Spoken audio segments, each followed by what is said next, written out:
आप देख रहे हैं सिटीजन वाइज। मैं हूं शफ। सिटीजन वाइज में वक्त हो चुका है दिन भर की तमाम खबरों पर नजर डालने का। तो आइए देखते हैं क्या है आज की खबरों में। केंद्रीय मंत्री स्मृति ईरानी ने 4 मार्च को नागपुर में नमो युवा महासम्मेलन को संबोधित करते हुए कांग्रेस नेता राहुल गांधी को खुली चुनौती दी है। जी हां, उन्होंने राहुल गांधी से एक मैदान चुनने के लिए कहा है जहां भाजपा का युवा मोर्चा 10 साल और पीएम मोदी के 10 साल के कार्यकाल पर बहस करेगा। स्मृति ईरानी ने कहा है कि प्रत्येक राम भक्त जिसने धैर्य दिखाया है, अब फिर से धैर्य दिखाने का समय आ गया है। हमें उकसाया जाएगा, कुछ डीप फेक होंगे। अगर राहुल गांधी मेरी बात सुन रहे हैं तो आप एक क्षेत्र चुन लीजिए, हम आपको कार्यकर्ता देंगे। आइए आपके 10 साल और पीएम मोदी के 10 साल के कार्यकाल पर बहस करें। कि हर राम भक्त ने जिसने धर्म के लिए धैर्य दिखाया, आज पुनः धैर्य दिखाने का समय आया है। राहुल गांधी तक मेरी आवाज पहुंचे तो कान खोलकर सुन लो।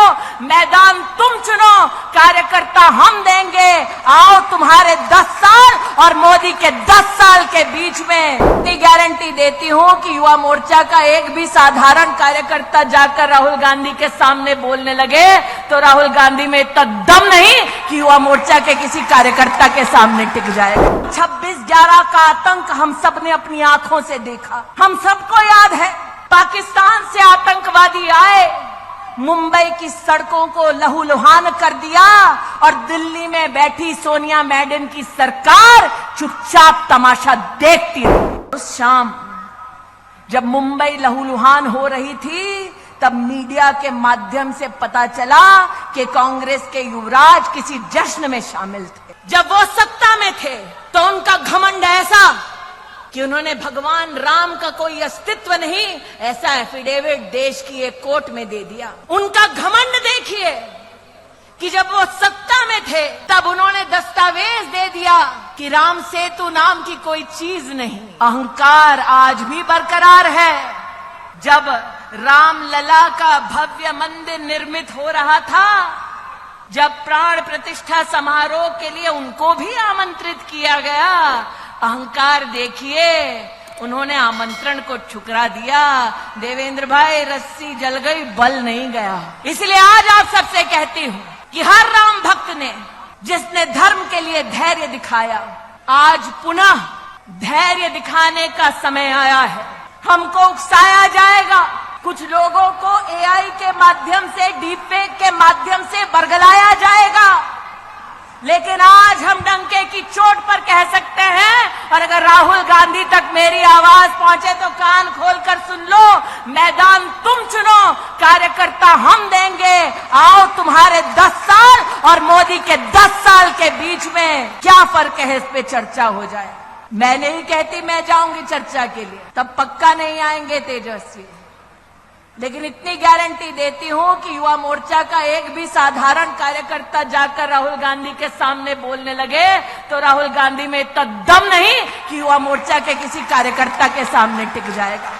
और अगर युवा मोर्चा के किसी कार्यकर्ता को यह मौका मिले कि जो अन्याय करने के बाद न्याय यात्रा निकालने का ढोंग कर रहे हैं, उनसे अगर बात करने का मौका मिले, तब एक प्रश्न अपनी दीदी की ओर से जरूर पूछना कि प्रभु राम के अस्तित्व को नकारा, भारत की सेना के शौर्य को धिक्कार कर राहुल गांधी और उसके नेताओं ने देश की संसद में भारत की सेना से प्रमाण मांगा उनके पराक्रम का।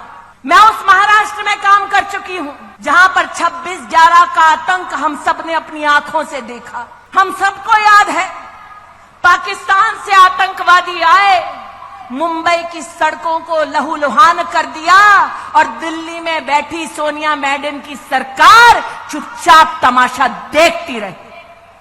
हम सब महाराष्ट्र में इस बात के साक्षी हैं।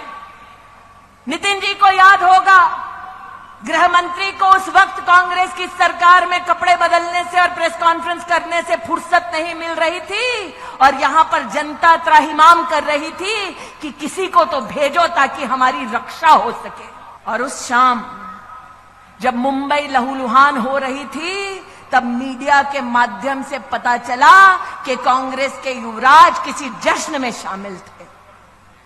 वो व्यक्ति जो मुंबई जब लहूलुहान हो रही थी जश्न में शामिल थे, वो भारत की सेना से उनके पराक्रम का तब प्रमाण मानते हैं जब भारत की वायुसेना पाकिस्तान में आसमान चीरते हुए आतंकवादी कैंप्स को ढेर करती है। आज चाहती हूं उनसे पूछा जाए कि क्या यह संभव था जब कांग्रेस की सत्ता थी कि विंग कमांडर अभिनंदन को भारत की सरहद पर पाकिस्तान हाथ जोड़ते हुए वापस छोड़कर जाए।